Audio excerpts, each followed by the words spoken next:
പിന്നെ എൻ്റെ നമ്പർ വാങ്ങിച്ച് വിളിച്ചപ്പോഴാണ് പറഞ്ഞത്, നിൻ്റെ പേരെന്തോടാ? പത്തനാപുരം ജോസ്. നീ എന്തോ കാതികനാണെന്ന് ചോദിച്ചു. അത് മാറ്റണം കേട്ടോ. പണ്ട് യേശുദാസൻ ഇങ്ങനെയായിരുന്നു, മട്ടാഞ്ചേരി യേശുദാസൻ അങ്ങനെ വിളിച്ചുകൊണ്ടിരുന്നത്. അത് ഞാൻ പറഞ്ഞ അങ്ങനെ ജോസ് എന്നുള്ള പേര് തന്നെ എനിക്ക് ഇഷ്ടമല്ല. പിന്നെ സാഗർ എന്നുള്ള ഒരാൾ എൻ്റെ അടുത്ത് പറഞ്ഞിട്ടുണ്ട്, സാഗർ കൊള്ളാമല്ലോടാ, നിന്നെ ഞാൻ സാഗർ എന്ന് വിളിക്കുള്ളൂ, ജോ സാഗർ മതി എന്ന് പറഞ്ഞു. അങ്ങനെയാണ് ജോ സാഗർ എന്നുള്ള പേര്.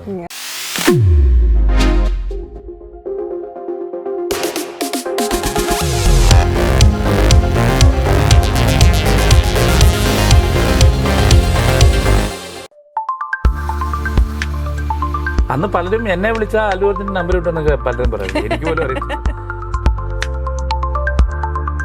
അന്നൊക്കെ ഞാൻ വിചാരിച്ചു ഇനി അടുത്ത ഗായകൻ ഞാനായിരിക്കും എന്നൊക്കെയുള്ള പ്രതീക്ഷയില്ലല്ലോ. അതൊന്നും നടന്നില്ല. ഇതൊക്കെ ഓരോ സമയം.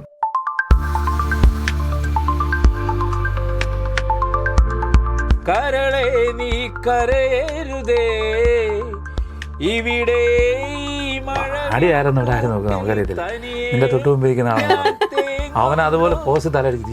മൈ ഗോഡ്, പരിഭവമരുതേ വരുമോ എൻ തേൻ കുയിലേ അഴകേ നീ എന്നെ പിരിയല്ലേ. MC ഡിജിറ്റിലേക്ക് എല്ലാവർക്കും സ്വാഗതം. ഇന്നത്തെ നമ്മുടെ ഗസ്റ്റ് ഹാപ്പി എന്ന അല്ലു അർജുൻ്റെ മൂവിക്ക് വേണ്ടി അഴകേ നീ എന്നെ പിരിയല്ലേ എന്ന ഹിറ്റ് സോങ് പാടിയ ജോസ് സാഗറാണ്. നമുക്ക് ജോസേട്ടനെ സ്വാഗതം ചെയ്യാം. നമസ്കാരം ജോസേട്ടൻ, എന്തൊക്കെയുണ്ട് പുതിയ വിശേഷങ്ങൾ? പുതിയ വിശേഷങ്ങൾ എന്ന് പറയുമ്പോൾ പുതിയൊരു മൂവിയുടെ വർക്കുമായിട്ട് ബന്ധപ്പെട്ടാണ് ഞാൻ എറണാകുളത്തേക്ക് വന്നത്. അത് ഇന്നലെ നമ്മുടെ മെട്രോ സ്റ്റുഡിയോയിൽ പാടി. ഒരു അന്നപ്രിയ പ്രൊഡക്ഷൻ കമ്പനിയുടെ മഴമേഘം എന്ന ചിത്രമാണ്. ശ്രീ മോഹൻ പെരിന്താളൂർ എന്ന് പറഞ്ഞ വ്യക്തി, അദ്ദേഹം സ്ക്രിപ്റ്റും ഗാനങ്ങളും ഒക്കെ അദ്ദേഹമാണ്. അതിലൊരു മനോഹരമായ ഒരു മെലഡി സോങ് പാടി. അതിനുവേണ്ടി അത് തന്നെ ഏറ്റവും പുതിയ വിശേഷം. ഇൻഡസ്ട്രിയിൽ വന്നിട്ട് മോർ ദാൻ 30 years ആയില്ലേ? 30 years.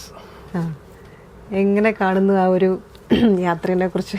യാത്ര എന്ന് പറഞ്ഞാൽ ശരിക്കും പറഞ്ഞാൽ എന്താ, ഗാനമേള ആദ്യമേ തന്നെ റെക്കോർഡിങ്ങിലൂടെയാണ് ഞാൻ കടന്നു വന്നത്. 1989 ആദ്യത്തെ റെക്കോർഡിങ്.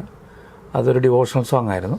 അതിനുശേഷം പിന്നീട് കുറേ ഗാനമേളകൾ പാടി.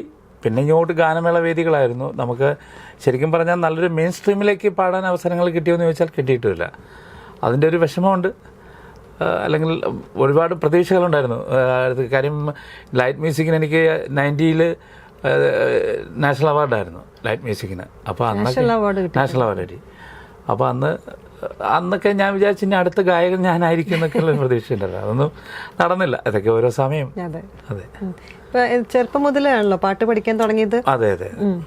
ശരിക്കും പറഞ്ഞാൽ പാട്ട് പഠിച്ചിട്ടുണ്ടെന്നോ അങ്ങനെ പ്രത്യേകിച്ച് ഗുരുക്കന്മാരൊന്നുമില്ല. ഒരു 4 വരി പറഞ്ഞു തന്നിട്ടുള്ള എല്ലാവരും എൻ്റെ ഗുരുക്കന്മാരാണെന്ന് കാണുന്ന ഒരാളാണ് ഞാൻ. പിന്നെ സംഗീത കോളേജിൽ 2-3 വർഷം പഠിച്ചു എന്നുള്ളതേ ഉള്ളൂ. അല്ല പ്രത്യേകം പാടും. അപ്പം എത്ര വയസ്സ് മുതലപ്പോൾ പാട്ട് പഠിക്കാൻ തുടങ്ങിയത്? ഞാൻ ശരിക്കും പറഞ്ഞാൽ ജന്മസിദ്ധമായി കിട്ടിയൊരു കഴിവാണ്. അങ്ങനെ പഠിച്ച് എടുത്തതല്ല. ഇപ്പോഴും അങ്ങനെ തന്നെയാണ്. ക്ലാസിക്കൽ കൂടുതൽ അറിയാമോ എന്ന് ചോദിച്ചാൽ എനിക്ക് വലിയ അറിവൊന്നുമില്ല. പെട്ടെന്നൊരു രാഗം പറയാൻ പറഞ്ഞാൽ ഒരു പക്ഷേ വലിയ ബുദ്ധിമുട്ടാണ്. പക്ഷെ ആ റൂട്ട് കിട്ടിയാൽ ഞാൻ പാടിക്കോളും. അങ്ങനെ ഒരു നമ്മൾ പറയുമല്ലോ പാട്ട് പഠിക്കണം എന്നില്ല, നല്ലൊരു പാട്ട് പാടണം അങ്ങനെ വേണമെന്നില്ല. അത് ജന്മസിദ്ധമായിട്ടുള്ള കഴിവുണ്ടെങ്കിൽ എന്താണെങ്കിലും. പക്ഷെ പഠിച്ചാൽ കുറച്ചുകൂടി നോട്ടുകൾ കറക്റ്റായിട്ട് പാണ്ഡിത്യം ഉണ്ടാവും. ആദ്യമായിട്ട് ആൽബം സോങ്സ് ആണ് പാടി? ആൽബം സോങ് ആണ് പാടി. ഡിവോഷണൽ സോങ്സ്, എല്ലാ ക്രിസ്ത്യൻ ഡിവോഷണൽ എല്ലാ ആൽബങ്ങളും പാടാറുണ്ട്. മുസ്ലിംസിന്റെ ആൽബങ്ങൾ പാടിയിട്ടുണ്ട്. ഹിന്ദു ഡിവോഷണലാണ് എനിക്ക് തോന്നുന്നു ഏറ്റവും കൂടുതൽ പാടിയിരിക്കുന്നത്. ഹിന്ദു ഡിവോഷണൽ ഒരുപാട് സോങ്സ് പാടിയിട്ടുണ്ട്. പിന്നെ ക്രിസ്ത്യൻ ഡിവോഷണൽ ഇഷ്ടംപോലെ പാടിയിട്ടുണ്ട്. അങ്ങനെ വേർതിരിവൊന്നുമില്ല. അതിനകത്ത് ജാതിയും മതമൊന്നും എനിക്കില്ല. മോർ ദാൻ 25,000 എല്ലാം കൂടെ നാടകഗാനങ്ങളും നാടകങ്ങളൊക്കെ പാടുന്നുണ്ട്. അപ്പൊ എല്ലാം കൂടി 10-25,000 പല പാട്ടുകൾ പാടിയിട്ടുണ്ട്. ഈ നാടകഗാനങ്ങൾ പറഞ്ഞപ്പോഴേ നാടകഗാനത്തിന്റെ ഏതെങ്കിലും ഒരു ഇഷ്ടമുള്ളൊരു 4 വരി ഓർത്തെടുത്ത്? 4 വരി എന്ന് പറഞ്ഞാൽ എനിക്ക് സ്റ്റേറ്റ് അവാർഡ് 2017-18 ആ കാലഘട്ടത്തിൽ കിട്ടിയ പാട്ട് എന്ന് പറയുന്നത് ശരിക്കും നാടകത്തിന് വേണ്ടി ചെയ്ത പാട്ടല്ല. ആക്ച്വലി ഇത് എനിക്ക് കിട്ടിയ ഭാഗ്യം ദാസേട്ടൻ പാടിയ കരുണ എന്ന് പറയുന്ന സിനിമ 1964 അന്നിറങ്ങിയ സിനിമയായിരുന്നു. ആ സിനിമ കൊല്ലം കാളിദാസ കലാകേന്ദ്രം അത് നാടകമായിട്ട് അവതരിപ്പിച്ചപ്പോൾ അതിനകത്ത് ദാസേട്ടൻ അന്ന് പാടി ഹിറ്റായ ഒരു പാട്ടുണ്ട്. വാർത്തിങ്കൾ തോണിയേറി വാസന്തരാവിൽ വന്ന ലാവണ്യ ദേവതയല്ലേ, വിശ്വലാവണ്യ ദേവതയല്ലേ. ആ പാട്ടിനാണ് എനിക്ക് സ്റ്റേജ് പാടാന്ന് കിട്ടുന്നത്. അപ്പൊ അതിന്റെയാണോ നാടകത്തിൽ അത് പാടിയപ്പോൾ റീക്രിയേറ്റ് ചെയ്തു. റീക്രിയേറ്റ് ചെയ്ത് പാടി. പാടിയപ്പോഴത്തേക്ക് പാട്ടിന്റെ ട്യൂണൊന്നും മാറിയിട്ടില്ല, വരികളും മാറിയിട്ടില്ല. പക്ഷെ ഈ സോങ്ങിനാണ് എനിക്ക് സ്റ്റേറ്റ് അവാർഡ് മികച്ച ഗായകൻ. പിന്നെ സിനിമയിലേക്കുള്ളൊരു സിനിമയിലേക്ക് എൻട്രി എന്ന് പറഞ്ഞാൽ ഈ വർഷങ്ങളായിട്ട് ട്രാക്കുകൾ പാടിയിട്ടുണ്ട്. പല പല സിനിമകളുടെയും ട്രാക്കുകൾ പാടിയിട്ടുണ്ട്. സ്വാമിക്ക് വേണ്ടി പാടിയിട്ടുണ്ട്, രാഘവ മാസ്റ്ററിന് വേണ്ടി പാടിയിട്ടുണ്ട്, പിന്നെ എന്താ പറയുക ദേവരാജൻ മാസ്റ്ററിന് വേണ്ടി പാടിയിട്ടുണ്ട്. അത് ശരിക്കും പറഞ്ഞാലൊരു കോറസ് പാടാൻ വേണ്ടി എന്നെയും ഒരു ഫീമെയിൽ സിംഗറുണ്ട്, സിംഗറിനെ കൂടെ വിളിച്ചതാണ്. ഞാനന്ന് കോളേജിൽ പഠിച്ചുകൊണ്ടിരിക്കുന്ന സമയത്ത്, സംഗീത കോളേജിൽ പഠിച്ചുകൊണ്ടിരിക്കുന്ന സമയത്ത് ദേവരാജൻ മാസ്റ്റർ അന്ന് നമ്മുടെ കരമന താമസിക്കുന്ന സമയം ഞാനവിടെ പോയി. അപ്പോൾ അദ്ദേഹം ഇരിക്കാൻ പറഞ്ഞു. പാട്ട് അന്ന് മെയിൻ ട്രാക്ക് പാടുന്ന ഇന്നത്തെ റജു ജോസഫ് എന്ന് പറഞ്ഞ ഗായകനാണ്. അപ്പോൾ അദ്ദേഹം പാടിക്കൊണ്ടിരുന്നപ്പോൾ അദ്ദേഹത്തിന് എന്തോ ചെറിയ വോയിസിൻ്റെ ഒരു പ്രശ്നം വന്നപ്പോൾ എൻ്റെ അടുത്ത് മാഷ് ചോദിച്ചു, നിനക്ക് പാടാൻ പറ്റുമോ എന്ന് ചോദിച്ചു. അപ്പോൾ പാടാമെന്ന് പറയാനും പറ്റില്ല, മാഷിൻ്റെ സ്വഭാവം വെച്ച് നോക്കുമ്പോൾ പാടത്തില്ല എന്ന് പറയാനും പറ്റില്ല. ഞാൻ ശ്രമിക്കാം മാഷേ എന്ന് പറഞ്ഞു. എനിക്ക് ട്യൂണ് പറഞ്ഞു തന്നു. ശരി, നീ നാളെ ട്രാക്ക് പാടിയാൽ മതി എന്ന് പറഞ്ഞു. അങ്ങനെ ഒരു ഭാഗ്യം എനിക്ക് ദേവരാജ മാഷിൻ്റെ പാട്ട് പാടാൻ കിട്ടി. പിന്നെ എല്ലാം അങ്ങനെ ഓരോ നിമിത്തങ്ങളായിരുന്നു. ദക്ഷിണാമൂർത്തി സ്വാമിയുടെയൊക്കെ സത്യം പറഞ്ഞാൽ ഞാൻ ഇത് ആരുടെ വർക്കാണ് പാടാൻ വിളിച്ചിരിക്കുന്നതെന്ന് എനിക്കറിയില്ല. ഞാൻ തമ്പുരു ഹോട്ടലിൽ ചെല്ലാൻ പറഞ്ഞ് തമ്പാനൂർ ഞാൻ അവിടെ ചെല്ലുന്നു. ഞാൻ പറഞ്ഞ ഓർക്കസ്ട്ര ചെയ്തുകൊണ്ടിരിക്കുകയാണ് ഇപ്പുറത്തെ റൂമിൽ. അപ്പോൾ ഞാൻ ചെയ്തു, ജോസേട്ടാ ആരാണ് ശരിക്കും ആരും മ്യൂസിക് അകത്തുണ്ട് ചെല്ലെന്ന് പറഞ്ഞ് ഞാനങ്ങോട്ട് ചെന്ന് ഡോർ തുറന്ന് സാധാരണ പറഞ്ഞ് കയറിയതും സ്വാമി ഇങ്ങനെ വെറ്റയൊക്കെ എടുത്ത് ഇങ്ങനെ ഞാൻ ഓടിക്കളഞ്ഞ ഞാൻ ആ ഡോർ അടച്ച് നമ്മൾ ചിന്തിക്കത്തില്ല. അതുപോലെ ജയവിജയ് സാറിൻ്റെ ഇതൊക്കെ എനിക്ക് അവസരങ്ങൾ കിട്ടിയതാണ്. അതൊക്കെ പാടാൻ വിളിക്കുമ്പോഴേ പേടിയാണ്. കാരണം അവരൊക്കെ അത്ര അറിവുള്ള ആൾക്കാരാണ്. അവിടെ നമ്മളെപ്പോലൊരു സാധാരണ പാട്ടുകാരൻ ചെന്ന് പാടുക എന്ന് പറയും. പക്ഷേ അവർക്കൊക്കെ അവിടെ നിന്നൊക്കെ ഒരുപാട് അപ്രിസിയേഷൻ എനിക്ക് കിട്ടിയിട്ടുണ്ട്. ജയവിജയ് സാറിൻ്റെ ഏറ്റവും വലിയ ഒരു ഓസ്കാർ അവാർഡിന് തുല്യമാണ് അദ്ദേഹം പറഞ്ഞത്. രാവിലെ പാട്ട് പാടുന്ന സമയത്ത് അദ്ദേഹം തുടക്കം ഇട്ടിട്ടങ്ങ് പോയി. പിന്നെ പുള്ളി റൂമിൽ പോയി റെസ്റ്റ് ചെയ്തിട്ട് വൈകുന്നേരം ഇപ്പോൾ 8ാമത്തെ പാട്ട് ഞാൻ പാടിക്കൊണ്ടിരിക്കുകയാണ്. ട്രാക്ക് ഡിവോഷണലാണ്. അദ്ദേഹം പാടുന്ന പാട്ടുകളാണ് ഈസ്റ്റ് കോസ്റ്റിന് വേണ്ടി. അപ്പം ഞാനിങ്ങനെ ലാസ്റ്റ് സോങ് എടുത്തോണ്ടിരുന്നപ്പം അദ്ദേഹം വന്നു. പുള്ളി ഇങ്ങനെ പാട്ട് കേട്ടു. എടാ നീ ഇങ്ങനെ അവിടെ ഒരു ചേഞ്ച് ചെയ്ത് പാടാൻ പറഞ്ഞു. അപ്പം ഞാൻ മാഷ് പറയണം എന്ന് പറഞ്ഞു. അപ്പം മാഷ് പറഞ്ഞു തന്നെ ഞാൻ അതുപോലെ സ്പോട്ടിലങ്ങ് പാടിക്കൊടുത്ത്. അത് പറഞ്ഞാൽ എടാ നീ കൊള്ളാമല്ലോടാ, നീ സാധാരണ ഞാൻ എത്രയോ പാട്ടുകാരെ പാടിപ്പിച്ചിട്ടുണ്ട്, പക്ഷേ ഈ പറഞ്ഞു തരുന്ന ആ സ്പോട്ടിൽ അതുപോലെ നീ പാടിത്തരാന്ന് പറഞ്ഞാൽ ഞാൻ വേറെ ആരെയും കണ്ടിട്ടില്ലടേ എന്ന് പറഞ്ഞു. അതൊരു ഓസ്കാർ അവാർഡ് എന്ന് പറഞ്ഞു. അതൊരു ഭാഗ്യം, ദൈവാനുഗ്രഹം, അല്ലാതെ വേറെ ഒന്നുമല്ല, നമ്മുടെ കഴിവൊന്നുമല്ല അത്. പിന്നെ സിനിമയിലേക്ക് എങ്ങനെയാ അതൊരു കോളായിട്ട് വന്നത്? സിനിമയിൽ ശരിക്കും പറഞ്ഞാൽ ചെറിയൊരു സിനിമകളൊക്കെ അന്ന് ഈ തരങ്ങണി സ്റ്റുഡിയോ ഉണ്ടായിരുന്ന സമയമാണല്ലോ. അപ്പോൾ അത് ട്രാക്ക് പാടാൻ വിളിക്കും. ചെല്ലുമ്പോൾ ചിലതൊക്കെ ട്രാക്ക് എന്നും പറഞ്ഞ് ഇവർ ഈ തരങ്ങണിയിൽ നിന്ന് നേരെ ദാസേട്ടൻ പാടാൻ വേണ്ടി അതങ്ങ് ചെന്നൈയിലേക്ക് പോകും. അപ്പം ഞങ്ങളുടെ തിരുവനന്തപുരത്തുള്ള ഒരു സുഹൃത്ത്, അദ്ദേഹം ഒരു ഡിസ്ട്രിബ്യൂഷൻ കമ്പനി തുടങ്ങി. അന്നത്തെ കാലത്ത് കാസറ്റാണ്. അപ്പോൾ ഈ ഡിസ്ട്രിബ്യൂഷൻ കമ്പനി തുടങ്ങണമെങ്കിൽ ഒരു കാസറ്റ്, കുറേ പാട്ടുകൾ വേണമല്ലോ കാസറ്റ്. അപ്പം അവിടെ ചെന്നൈ പോയിട്ട് അവർ തരങ്ങണി പോയിട്ട് പാട്ടുകൾ വാങ്ങിച്ച് അവർ പറഞ്ഞ് യേശുദാസൻ ചിത്രയും പാടിയ പാട്ടെന്ന് പറഞ്ഞുകൊണ്ട് പാട്ട് കൊടുത്ത് അവർ അന്നത്തെ കാലത്ത് 5000 രൂപ എന്തോ കൊടുത്ത് വാങ്ങിയിട്ട് ഇത് ജസ്റ്റ് കാസറ്റിൽ കയറ്റി ഇവിടെ റിലീസിങ് ഫംഗ്ഷൻ സെനറ്ററോളിൽ വെച്ചായിരുന്നു. ഞങ്ങളെയൊക്കെ വിളിച്ചു ചെന്നപ്പം ഈ പാട്ട് കേട്ട് കഴിഞ്ഞപ്പോൾ ഞാൻ പാടിയ പാട്ടാണ്. അവർ 5000 രൂപയ്ക്ക് വാങ്ങിച്ചിട്ട് വന്നിരിക്കുന്നത്. ഞാൻ ഉടനെ എൻ്റെ പ്രൊഡ്യൂസറെ വിളിച്ച് ഞാൻ പറഞ്ഞ് ഭരണിക്കാവ് ശിവകുമാർ അന്ന് മരിച്ചിട്ടില്ല, അദ്ദേഹം ഉണ്ടായിരുന്നു. ഞാൻ ചേട്ടാ അത് ഞാൻ പാടിയതാണ്, ട്രാക്ക് പാടിയതാണ്, ആ ചേട്ടൻ പാടിയിട്ടില്ല. ആര് പറഞ്ഞു യേശുദാസ് പാടിയെന്ന് പറഞ്ഞല്ലേ അവർ തന്നത്? ഞാൻ പറഞ്ഞു ഇല്ല ചേട്ടാ, എൻ്റെ ശബ്ദം കേട്ടാൽ നിങ്ങൾക്ക് തിരിച്ചറിയാവുന്നില്ലേ, എനിക്കും തിരിച്ചറിയാമല്ലോ, അതുകൊണ്ടല്ലേ എന്ന് പറഞ്ഞു. അങ്ങനെ പിന്നെ ആ പ്രൊഡ്യൂസർ എന്നെ കൊണ്ട് ഭരണി സ്റ്റുഡിയോയിൽ കൊണ്ട് രണ്ടാമത് ചെന്നൈ കൊണ്ട് പാടിപ്പിച്ച് പാട്ട്, എന്നിട്ടാണ് ഇറക്കിയത്. പിന്നെ ഈ പറഞ്ഞ പോലെ എന്താ പറഞ്ഞ മെയിൻ സ്ട്രീമിലുള്ള സംഗീത സാധനം. ഇപ്പം പിന്നെ അത് അങ്ങനെ ഇരിക്കുമ്പോഴാണ് ഈ അല്ലു അർജുൻ 2007 അല്ലു അർജുൻ അഭിനയിക്കുന്ന ഹാപ്പി, അന്ന് ഈ ഖാദർ ഹസൻ എന്ന് പറഞ്ഞ ആളാണല്ലോ അല്ലു അർജുൻ ഇവിടെ രംഗത്ത് കൊണ്ടുവന്നത്. പുള്ളിക്കാരൻ അന്ന് ഈ പടമെടുക്കുന്ന സമയത്ത് ഒരുപാട് ഗായകരെ അവർ ട്രൈ ചെയ്തു. അത് ഈ ഫാസ്റ്റ് നമ്പർ സോങ്സ് പാടുന്നവരാണ് അവർ നോക്കുന്നത്. കാര്യം ആ ജോണറിലുള്ളൊരു പാട്ടാണ്, ശങ്കർ മഹാദേവനാണല്ലോ അത് പാടിയിരിക്കുന്നത്. അപ്പോൾ ആ സോങ് പാടാനായിട്ട് അവർ ഒരുപാട് പാട്ടുകാരെ നോക്കിയിട്ടൊന്നും പറ്റിയില്ല. പുള്ളിക്ക് ഇഷ്ടപ്പെടുന്നില്ല, പ്രൊഡ്യൂസർക്ക് ഇഷ്ടപ്പെടുന്നില്ല. അങ്ങനെ ഇതിൻ്റെ സംഗീത സംവിധായകൻ എന്ന് പറയുന്നത് ഇന്നിപ്പോൾ എറണാകുളത്തുണ്ട് പുള്ളി, അജിത് സുകുമാർ എന്ന് പറയും. പുള്ളി ട്രിവാൻഡ്രത്തായിരുന്നു വന്ന്, അദ്ദേഹമാണ് അതിൻ്റെ ഈ കാര്യങ്ങളൊക്കെ ചെയ്തത്.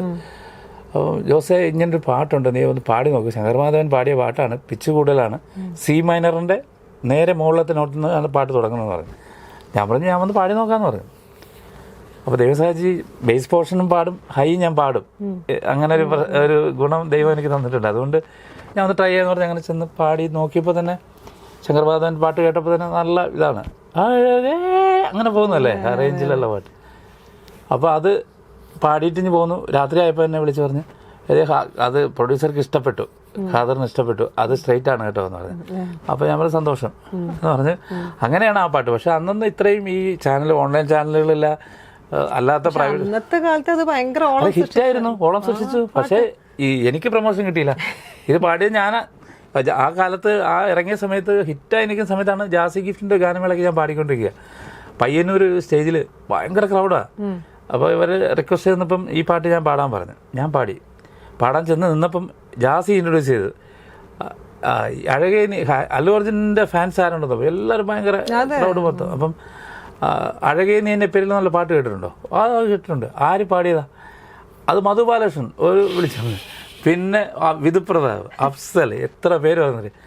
അപ്പം ജാസിയുടെ സ്വതസിദ്ധമായ ശൈലിയിൽ പുള്ളിക്കാരൻ പറഞ്ഞ് ഇവരൊന്നും അല്ല ഈ പാട്ട് പാടിയത്, ഈ ചേട്ടനാണ് പാടിയത്, ജോസേട്ടനാണ് ഈ പാട്ട് പാടിയിരിക്കുന്നത്. ഭയങ്കര ക്രൗഡ്, ഭയങ്കര കൈയടിയായിരുന്നു. അങ്ങനെ ആ പാട്ട് അവർ ഷൈൻ ചെയ്ത് പാടി. അതൊരു റൊമാൻറ്റിക് കം, വിരഹം കം, അങ്ങനെ എല്ലാം കൂടി മിക്സ് ആയിട്ടുള്ളൊരു സോങ് ആണത്. അതിന് ഒരു എഞ്ചിനീയറിംഗ് കോളേജിൽ ഹോസ്റ്റലിൽ അടിയുണ്ടായിട്ടുണ്ട്. അവരൊരു ആൽബം ചെയ്യാനായിട്ട് വന്നപ്പോൾ ഞാനാണ് ആൽബം പാടുന്നത്. അപ്പോൾ അവർ ചായ കുടിക്കാൻ ഞങ്ങളിങ്ങനെ പോയി നിൽക്കുക. ആ പയ്യന്മാർ രണ്ടുപേരുണ്ട്. അപ്പോൾ അവർ പോസ്റ്റിലും ചാരി നിൽക്കുന്നത്. പറഞ്ഞ് അഴകി നിന്നെ പേരിൽ, അയ്യോ ചേട്ടാ ആ പാട്ടിനെ കുറിച്ചൊന്നും പറയണ്ട, അത് ഞങ്ങളുടെ ഹോസ്റ്റലിൽ അടിയുണ്ടായി, ടേപ്പ് റെക്കോർഡൊക്കെ എടുത്ത് അടിച്ചു പൊട്ടിച്ചു ആ ഒരു പാട്ടിന് വേണ്ടി.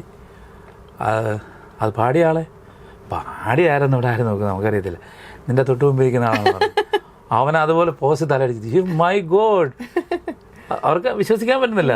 ഇന്നും പല സ്കൂളിലൊക്കെ ഞാൻ ഈ ഇനാഗുറേഷനൊക്കെ യൂത്ത് ഫെസ്റ്റിവലൊക്കെ ഇനാഗുറേറ്റ് ചെയ്യാൻ പോകുമ്പോഴത്തേക്ക് പിള്ളേർക്ക് സർപ്രൈസാണ് ഞാനാണത് പാടിയെന്ന് പറയുമ്പോൾ. ഭയങ്കര, പിന്നെ അവരങ്ങ് ഭയങ്കര ഫാൻസ് ആവും അവർ വന്നിട്ട്. അത് ചേട്ടനൊരു നല്ലൊരു പാടാം. പിന്നെ നല്ല ഹൈപ്പിച്ചാണ്. അതെ. ഓഹോ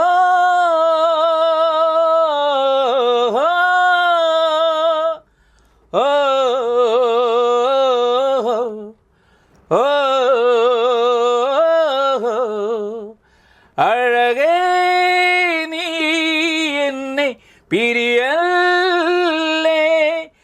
ഒരു നാളും മറയരുതേ, കരളെ നീ കരയരുതേ, ഇവിടെ ഈ മഴവിൽ കൂട്ടിൽ തനിയെ ഞാൻ തേങ്ങുന്നു, ഇനിയും നിൻ പരിഭവമരുതേ, വരുമോ എൻ തേൻ കുയിലേ, അഴകേ നീ എന്നെ പിരിയല്ലേ.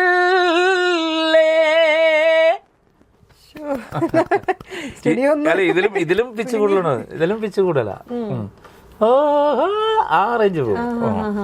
ഭയങ്കര സ്ട്രെയിൻ അല്ലേ വോയിസ്, അത്രയും ഹൈ ഹൈപ്പിച്ചാ. ഞാനൊരു മൗണ്ട് എവറസ്റ്റ് പോയിട്ട് താഴത്തേക്ക് ഇറങ്ങാനുള്ളൊരു ബുദ്ധിമുട്ട് പോലെയുള്ളൊരു അങ്ങനെയുള്ളൊരു സോങ് ആണത്. പ്രത്യേകിച്ച് അദ്ദേഹം പാടിയല്ലേ, ശങ്കർജിയുടെ വോയിസ് അറിയാമല്ലോ. പ്രത്യേകിച്ച് എൻ്റെ ഏറ്റവും വലിയ ഭംഗി എന്ന് പറഞ്ഞാൽ നമ്മുടെ മലയാളത്തിന്റെ വാക്കുകൾ, പക്ഷേ ഇത് സിജു തുറവൂർ എന്ന് പറഞ്ഞ ആളാണ് എഴുതിയിരിക്കുന്നത്. പുള്ളി മനോഹരമായിട്ട് എഴുതിയിരിക്കുന്നത്. അതെ അതെ അതെ പുള്ളി. പക്ഷെ ഇപ്പൊ തന്നെ ഈ പുഷ്പ 2 ഒക്കെ പുള്ളിയാണ് ഇപ്പൊ അതൊക്കെ. ഞാൻ ഇടയ്ക്കൊന്ന് വിളിച്ചിരുന്നു നമ്പർ എടുത്തിട്ട്. ഞാൻ പറഞ്ഞു എന്തെങ്കിലും വർക്ക് ഉണ്ടെങ്കിൽ വിളിക്കണേ. ഇപ്പൊ ആക്ച്വലി ട്രിവാൻഡ്രത്ത് നിന്ന് അത് നേരെ എറണാകുളത്തേക്ക് വന്നതാണ്, നമുക്ക് ചാൻസ് ഇല്ലാതെ വന്നത്. അല്ലെങ്കിൽ ആദ്യം അവിടെയൊക്കെ ചെയ്യുന്ന സമയത്ത് വല്ല വർക്കുകളും കിട്ടുമായിരുന്നു. അന്ന് ഈ അതിനകത്ത് ലീന എന്നെങ്ങാണ്ടാണ് ശങ്കർജി പാടുന്നത്. അത് കേൾക്കാൻ എന്ത് സുഖം അറിയാതെ, ലീന എന്ന് ഒറ്റ പോക്കാണത്. നമ്മളത് അഴകെ ആക്കി. കോളേജ് ക്യാമ്പസ് അന്ന് കുലുക്കിയിട്ടുള്ളൊരു പാട്ടാണ്. പിന്നെ എന്ത് പറ്റി ചേട്ടാ അത് പിന്നെ അങ്ങോട്ട് എന്തൊരു ഗ്യാപ്പ് വന്നത് എന്തായിരുന്നു കാരണം? ഈ സ്ഥലം മാറിയപ്പോഴേ, ഇപ്പൊ ചെന്നൈയിൽ ഒരു സമയത്ത് ചെന്നൈയിലായിരുന്നു എല്ലാ വർക്കുകളും. ഈ മലയാള സിനിമയുടെ ഇൻഡസ്ട്രി, ഫിലിം ഇൻഡസ്ട്രി മുഴുവൻ പാട്ടായാലും ശരി, തരങ്ങണി സ്റ്റുഡിയോയും കൂടെ നിന്നപ്പം ട്രിവാൻഡ്രത്തൊക്കെ വർക്കൊക്കെ പോയി, എറണാകുളത്തും ഇല്ലാതായിപ്പോയി. അങ്ങനെ വന്നപ്പോൾ എന്താ പറയുക, പിന്നെ ഈ എൻ്റെ ഈ ഏറ്റവും വലിയ പ്രശ്നം എന്ന് പറഞ്ഞാൽ ഈ ദേവരാ മാസ്റ്റർ പോലുള്ള അവർക്കൊക്കെ ചാൻസസ് നഷ്ടപ്പെട്ടു. പിന്നെ വന്ന പുതിയ സംഗീത സംവിധാനം എന്ന് പറയുന്നത് ഇപ്പം എന്താ പറയുക, ഒരുപാട് കോറസുകളൊക്കെ ഞാൻ പാടിയിട്ടുണ്ട്. ജയേട്ടൻ്റെ എം ജയചന്ദ്രൻ കമ്പോസ് ചെയ്ത് ബാലേട്ടനുള്ള ഞാനാണ് മറ്റേ കറുത്തൊരു പെണ്ണാണ് പോലെ അതിൻ്റെ കൂടെ കോറസ് പാടിയിരിക്കുന്ന അത്ര ഞാൻ. പിന്നെ അതിനകത്തൊരു സോളോ എൻ്റെ ഹമ്മിങ് ഉണ്ട്. നാട്ടുരാജാവിനകത്ത് ഞാൻ പാടിയിട്ടുണ്ട്. പക്ഷെ അതൊന്നും പേരൊന്നും വരില്ല. അങ്ങനെയുള്ള ചെറിയ ചെറിയ, പിന്നെ ഈ ജഗദീഷ് ചേട്ടനൊക്കെ അഭിനയിച്ചു, ജഗദീഷ് ചേട്ടനൊക്കെ അഭിനയിച്ചൊരു കുറേ മൂവി. അന്ന് ചേട്ടൻ്റെ പാട്ടുകളൊക്കെ സ്ഥിരമായി ഞാൻ കോറസ് പാടാൻ വിളിക്കും. ശരിക്കും മോഹൻ ചേട്ടനൊക്കെ ശരിക്കും പറഞ്ഞാൽ ഒരു ക്രിസ്ത്യൻ ഡിവോഷണൽ ആദ്യമായിട്ട് ദീപാ മറിയത്തിൻ്റെ ഒരു വർക്ക്, അവർക്ക് അന്ന് സ്റ്റുഡിയോ ഉണ്ടായിരുന്നു, ആൽഫ സ്റ്റുഡിയോ. അത് ചെയ്യാനായിട്ട് ആദ്യമായിട്ടാണ് മോഹൻ ചേട്ടൻ ഒരു ക്രിസ്ത്യൻ ഡിവോഷണൽ ഓർക്കസ്ട്ര ചെയ്യുന്നത്. അതിന് വന്നപ്പോൾ ഞങ്ങൾ ഉച്ചയ്ക്ക് ഒരുമിച്ചിരുന്ന ഭക്ഷണമൊക്കെ കഴിച്ച്. അപ്പോൾ എൻ്റെ അടുത്ത് വെസ്റ്റേൺ പാടുന്ന ആരെങ്കിലും ഉണ്ടോ അതിനകത്ത് എന്ന് പറഞ്ഞു. അപ്പോൾ ഞാൻ പറഞ്ഞ അങ്ങനെ ആരും ഇല്ല, ഒരു ഫീമെയിൽ വോയിസ് ഉണ്ട്, ആ കുട്ടി നമ്മുടെ കൂടെയൊക്കെ സുബിയൊക്കെ പാടാറുണ്ട്, ട്രൈ ചെയ്ത് നോക്കണമെന്ന് പറഞ്ഞു. അപ്പോൾ സംഭവം വേറെ ഒന്നുമില്ല, എന്ത് ഷെയ്മേന്നുള്ള പാട്ട് വെസ്റ്റേൺ ആക്സെൻറ്റിൽ പാടണം. ഇവരെല്ലാ ബാക്കി കൂടെ നിൽക്കുന്ന എല്ലാ സിംഗേഴ്സിനെയും പരീക്ഷിച്ചിട്ട് എന്നെ പറഞ്ഞു ജോസൊന്ന് പാടി നോക്കുന്നു പറഞ്ഞു. അപ്പോൾ ഞാൻ കയറിയിട്ട് ഒന്നാമത് നമുക്ക് ഈ ക്രിസ്ത്യൻ സോങ് വെസ്റ്റേണായിട്ട് പാടുന്ന ഒരു ശീലമുള്ളത് കൊണ്ട് ഞാൻ ആ ആക്സെൻറ്റിൽ പാടി. അയ്യോ കൊള്ളാമല്ലോ, കുറച്ചുകൂടെ മോഡുലേറ്റ് ചെയ്ത് പാടുന്നു പറഞ്ഞു. കുറച്ചുകൂടെ സാഹിബ്മാർ പാടുന്ന രീതിയിൽ പാടി വെച്ചത്. അപ്പോഴാണ് പുള്ളി വോയിസ് നിൽക്കുന്നത്, സൂപ്പർ കേട്ടോ. പിന്നെ അതിനകത്തുള്ള കംപ്ലീറ്റ് ഇങ്ങനെയുള്ള ദാസേട്ടനാണ് പാടിയിരിക്കുന്നത് ഒറിജിനൽ, എല്ലാ ക്രിസ്ത്യൻ പഴയ ട്രഡീഷണൽ സോങ്സാണ്. അതിനകത്ത് സ്വർഗസ്വനായ ഞങ്ങളുടെ പിതാവി, ഇതൊക്കെ മ്യൂസിക്കലി ഞാനാണ് ശരിക്കും കോറസ് പാടിയിരിക്കുന്നത്. ബാക്കിൽ ഗാനമേളകള്, സ്റ്റേജ് ഷോസ് ഒരുപാട് ചെയ്തിട്ടുണ്ട്. 10,000-ൽ പല സ്റ്റേജ് ചെറുപ്പം പോലെ പാടുക. അല്ല ദാസേട്ടന്റെ കൂടെ അങ്ങനെ എന്തെങ്കിലും? ദാസേട്ടന്റെ കൂടെ ഗാനമേളയ്ക്കൊന്നും പാടാൻ അവസരം കിട്ടിയിട്ടില്ല. പക്ഷേ ദാസേട്ടന്റെ കൂടെ സിനിമയിൽ ഒരുമിച്ച് ഒരു സോങ് പാടിയിട്ടുണ്ട്. അത് ബോംബെ മിഠായി, നമ്മുടെ ചെറിയ പാട്ടുപുസ്തകത്തിലൊക്കെ ഉണ്ടത് ഇപ്പോഴും. അത് സംഗീത സംവിധാനം പുള്ളി മരിച്ചുപോയി. നമ്മുടെ കേരളത്തിൽ അറിയപ്പെട്ടൊരു വീണ വായിക്കുന്ന സൗന്ദരേട്ടൻ്റെ ചേട്ടൻ, ഒരു ചന്ദ്രൻ മാഷ് എന്ന് പറയും. പുള്ളി തിയേറ്റർ ചന്ദ്രൻ എന്നാണ് അറിയപ്പെടുന്നത്. പുള്ളി മറ്റേ തിയേറ്റർ സെറ്റപ്പാണ്, മറ്റേ പാരീസ്, അത് ഇറ്റലി, അവിടെയൊക്കെയാണ് എപ്പോഴും. അങ്ങനെ ഈ ഒരു വർഷത്തെ സ്റ്റേറ്റ് അവാർഡ് പുള്ളിക്കാണ് മികച്ച പശ്ചാത്തല സംഗീത സംവിധാനം ബയോഗ്രഫി എന്ന് പറഞ്ഞ സിനിമയ്ക്ക്. ഈ എന്ത് കിട്ടി എന്ത് സാധനം വെച്ചും പുള്ളി സൗണ്ടിങ് ഉണ്ടാക്കും. അതായത് ഞാനൊരിക്കൽ സ്റ്റുഡിയോയിൽ ചെന്നപ്പോഴത്തേക്ക് സ്റ്റുഡിയോയിലോട്ട് കയറാൻ പറ്റും, ഡോറ് തുറന്നിരിക്കുന്നത്. സംഭവം എന്താ, മറ്റേ PVC പൈപ്പ് ഞാൻ നീളത്തിൽ കിടക്കുക, അത് വായിക്കുക പുള്ളി, അതിൻ്റെ അകത്തോട് സൗണ്ട് ഉണ്ടാക്കുക. അങ്ങനെ ഒരു ടൈപ്പ്, അത്ര ക്രിയേറ്റീവാണ് പുള്ളി. പക്ഷേ അദ്ദേഹമാണ് ഇതിൻ്റെ സംഗീതം. 5 പാട്ടുണ്ടായിരുന്നു, 5 പാട്ട് ഞാൻ ആ ട്രാക്ക് പാടിയത്. അപ്പോൾ അതിലിത് ഹരിഹരൻജിയും ദാസേട്ടനും കൂടെ പാടണമെന്ന് അവർ ലോഞ്ചിങ്ങിന് പബ്ലിസിറ്റി കൊടുത്തതാണ്. പക്ഷേ അത് ഞാൻ ട്രാക്ക് പാടി കഴിഞ്ഞപ്പോഴത്തേക്ക് അവർക്ക് പ്രൊഡ്യൂസർക്ക് അവരിങ്ങനെ കുറേ ഡിസ്കസ് ചെയ്ത് വന്നപ്പോൾ പറഞ്ഞത്, ഒരു ദിവസം എന്നെ വിളിച്ച് പറഞ്ഞ്, ജോസേ ഞാൻ പ്രദീപാണ്, അപ്പം ഹരിഹരനും യേശുദാസും പാടുന്നില്ല, ജോസാഗറും യേശുദാസും കൂടെ പാടുന്നു എന്നാണ്. ഞാൻ പറഞ്ഞ സന്തോഷം ചേട്ടാ. പിന്നെ അത് ഞാൻ ഒന്നുകൂടെ പാടി. ഞാനിവിടെ ബെൻസൺ സ്റ്റുഡിയോ എന്ന് പറഞ്ഞ സ്റ്റുഡിയോയിൽ പാടി, ദാസേട്ടൻ ദുബായിലും പാടി. പിന്നെ ചിത്രേച്ചയായിട്ട് ഗാനമേളയ്ക്ക് പാടിയിട്ടുണ്ട്. ചിത്രേച്ചയുടെ പാടിയിട്ടുണ്ട്, 3 സ്റ്റേജ് പാടിയിട്ടുണ്ട്. ഒന്ന് പൂനെ, ഒന്ന് മുംബൈ, ഒന്ന് കന്യാകുമാരി, 3 സ്റ്റേജിൽ പാടിയിട്ടുണ്ട്. ചേച്ചിക്ക് പേഴ്സണലി അറിയാം. ചേച്ചിയുടെ ബാലഭാസ്കർ കമ്പോസ് ചെയ്തൊരു സീരിയൽ ഉണ്ടായിരുന്നു സൂര്യ TV യിൽ. അതിൻ്റെ ട്രാക്ക് എന്നെ പാടാൻ വിളിച്ചു. ഞാൻ ചെന്ന് അത് പാടിക്കൊടുത്തു. ഞാൻ എന്നിട്ട് ഗാനമേളയ്ക്ക് വിളിക്കാനും അങ്ങനെ ഒരു കാരണം അത് തന്നെയായിരുന്നു. ഞാൻ എന്നിട്ട് ചേച്ചിയുടെ കരമന വീട്ടിൽ ചേച്ചി ഉണ്ടെന്ന് പറഞ്ഞ് ഞങ്ങൾ കീബോർഡ് വായിക്കുന്ന ആർട്ടിസ്റ്റുകൾ ഞങ്ങളെല്ലാം കൂടി ഒരു ദിവസം പോയി. അപ്പം കീബോർഡ്സ് പരിചയപ്പെടുത്തി. ഇത് എനിക്കറിയാം പേര് പറയേണ്ട, ജോസല്ലേ. എനിക്ക് ട്രാക്ക് പാടി അന്ന് നല്ല രസമായിട്ട് പാടി കേട്ടോ. ഓർമ്മയുണ്ട്. പ്രത്യേകിച്ച് ബാലുവിൻ്റെ പാട്ടല്ലേ, അതൊക്കെയെന്ന് വെച്ചാൽ അതൊന്നും തൊടാൻ പറ്റത്തില്ല നമുക്ക്. വയലിൽ വായിച്ചിട്ട് പോയി ഞാൻ അത് കേട്ട് പാടുക. ഇപ്പൊ പേര് പറഞ്ഞപ്പോഴാണ് പേരിൽ എന്തൊരു മാറ്റം വന്നത്. പേരിന് എൻ്റെ പേര് ശരിക്കും പറഞ്ഞാൽ പണ്ട് അത് ഞാനായിട്ട് പറഞ്ഞല്ലേ, ഗാനമേള വേദികളിൽ ഞാനന്ന് പത്തനാപുരത്താണ് താമസിച്ചിട്ടുണ്ടായിരുന്നത്. എൻ്റെ കോളേജ് വിദ്യാഭ്യാസമൊക്കെ പത്തനാപുരം സെൻറ്റ് സ്റ്റീഫൻസ് കോളേജിലായിരുന്നു. അപ്പോൾ അവിടെ നിന്ന് സംഗീത കോളേജിൽ പഠിക്കാൻ പോകുന്നതും ആ സമയത്ത് തന്നെ ഞാൻ ഗാനമേളയ്ക്ക് പാടി തുടങ്ങി, 89 തന്നെ. അപ്പോൾ എല്ലാവരും ചോദിച്ചു, എവിടെ ഗാനമേള കേട്ട് കഴിയുമ്പോഴത്തേക്ക് എവിടെ വീട്? ഞാൻ പത്തനാപുരത്ത്. അങ്ങനെ ഇന്നലെ ഒരു പയ്യൻ വന്നു, പത്തനാപുരം ജോസ്. അങ്ങനെ അവർ പറഞ്ഞു 14 ദിവസമാക്കി. പക്ഷേ അങ്ങനെ ഇരിക്കുമാണ് രവീന്ദ്ര മാഷിൻ്റെ ഒരു പാട്ട് എനിക്ക് ട്രാക്ക് പാടാൻ അവസരം കിട്ടുന്നത്. അതൊരു ആൽബമാണ്, അദ്ദേഹത്തിൻ്റെ ഒരു ഡ്രീം പ്രോജക്റ്റായിരുന്നു. പാവക്കുളം ശിവക്ഷേത്രം ഇവിടെ എറണാകുളം. അപ്പോൾ അദ്ദേഹം ഇവിടെ താമസിക്കുക, എൻ്റെ അടുത്ത അമ്പലത്തിൻ്റെ അടുത്തും പിന്നെ രമേശ് നായർ സാറും ഇവിടെയായിരുന്നു താമസിക്കുന്നത്. അപ്പോൾ അവർ രണ്ടും കൂടെയുള്ള പ്രോജക്റ്റാണ്. കേരളത്തിലുള്ള കംപ്ലീറ്റ് കീബോർഡ് ആർട്ടിസ്റ്റുകളും അതിനകത്ത് വായിച്ചിട്ടുണ്ട്. ഈ പാട്ട് ഇത് ട്രാക്ക് പാടി വിട്ടു, ഇത് ഈ പാടേണ്ട പാട്ടുകൾ അത് കൊണ്ടുവന്ന് ഇവിടെ CD അന്നൊക്കെ മാഷിന് ഒരു ഇതെന്ന് പറഞ്ഞാൽ വോളിയത്തിൽ പാട്ട് വെക്കും. അപ്പം ഈ പാട്ട് CD കൊണ്ടങ്ങോട്ട് ഇട്ട് കൊടുത്ത് ഓർക്കസ്ട്ര ചെയ്തത് അദ്ദേഹത്തിൻ്റെ അനന്തരവനായിരിക്കുന്ന ഒരാളുണ്ട്, ഉദയകുമാർ അഞ്ചൽ. നാടകത്തിൽ സ്റ്റേറ്റ് അവാർഡ് 9 സ്റ്റേറ്റ് അവാർഡ് കിട്ടിയ ആളാണ്. അപ്പോൾ അദ്ദേഹം ഈ പാട്ടുകൾ കൊണ്ടുവന്നിട്ട് അത് ഓർക്കസ്ട്ര ചെയ്ത് കൊടുത്തു. കൊണ്ടിട്ടുണ്ട്. ഇതാരാടാ പാടിയത് എന്ന് ചോദിച്ചാൽ പറഞ്ഞു, അന്ന് മാഷിൻ്റെ അടുത്ത് വന്ന് ഇവിടെ ഇരുന്ന് പാട്ട് കേട്ടിട്ട് പോയില്ലേ ആ പുള്ളിയാണ്. അവനാണോ? അവന് നമ്പരൊന്നും വേണമല്ലോ, ഇവൻ ഇത്ര നാൾ എവിടെയായിരുന്നു എന്നൊക്കെ ചോദിച്ച് പിന്നെ എൻ്റെ നമ്പർ വാങ്ങിച്ച് വിളിച്ചപ്പോഴാണ് പറഞ്ഞത്, നിൻ്റെ പേരെന്തോടാ? പത്തനാപുരം ജോസ്. നീ എന്തോ കാതികനാണെന്ന് ചോദിച്ചു. സാറിൻ്റെ പണ്ട് കാതികന്മാർക്കാണ് ഇങ്ങനെയുള്ള പേര് സ്ഥലപ്പേര് ചേർത്ത് ഇടുന്നത്. ശരിയായ കാര്യമാണത്.